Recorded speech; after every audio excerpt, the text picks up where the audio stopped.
Aston Martin has always carried the glow of a dream, a company built on elegance, racing glory, and the promise of British craftsmanship. Yet behind the shine, its history has often been defined by financial struggle. For more than a century, Aston Martin swung between moments of triumph and long stretches of crisis, surviving world wars, recessions, and countless changes in ownership. By the late 2010s, the company once again found itself sinking under heavy losses.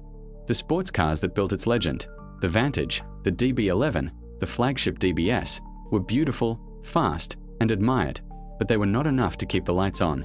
The world had changed. Luxury buyers wanted something different: more space, more comfort, and more versatility.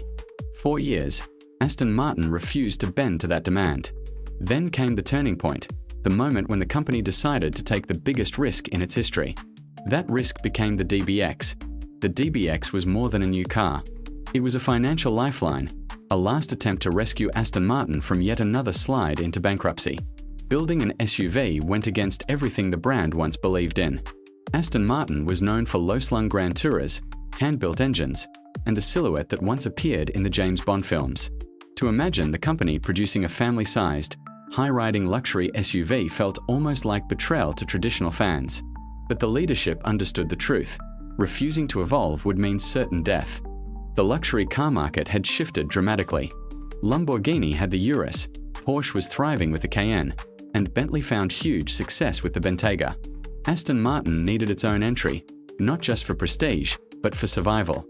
So the company poured its remaining resources, time, money, and hope into the development of a car that would carry the weight of its future. The DBX was designed from the ground up, not adapted from an existing model.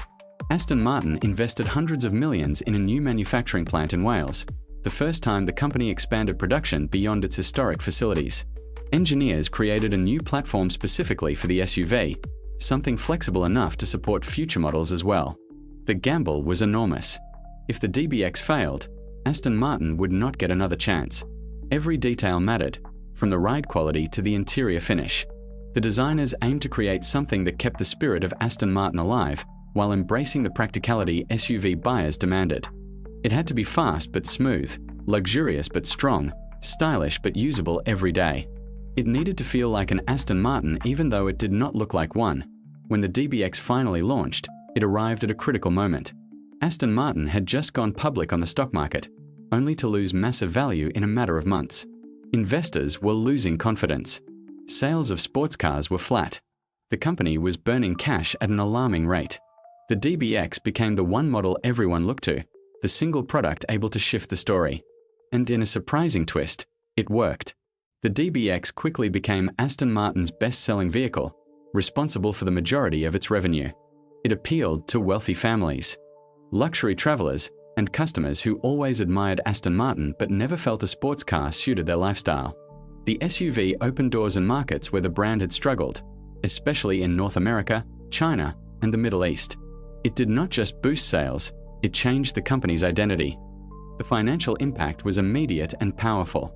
The DBX brought stability where there had been chaos. It gave the company consistent income, something sports car sales alone could never provide.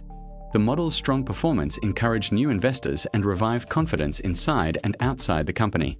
It helped fund updates to the sports car lineup, supported new technology development, and strengthened Aston Martin's long-term strategy. Without the DBX, the company might have collapsed under its debt and declining market share. With it, Aston Martin finally found breathing room.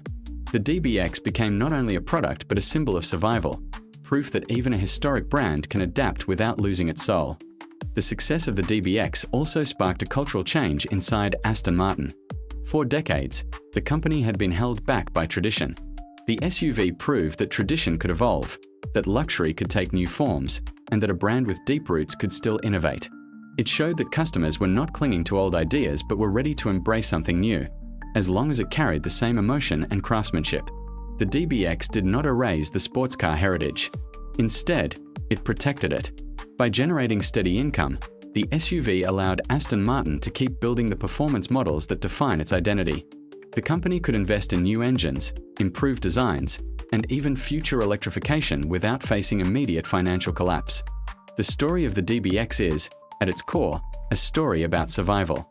It shows how a company that built a reputation on beauty and performance had to set aside pride and tradition to secure its future. The SUV did not appear because Aston Martin wanted to chase trends.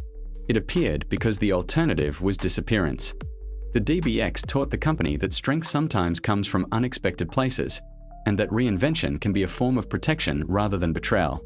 Today, the DBX stands as the model that kept Aston Martin alive when it mattered most.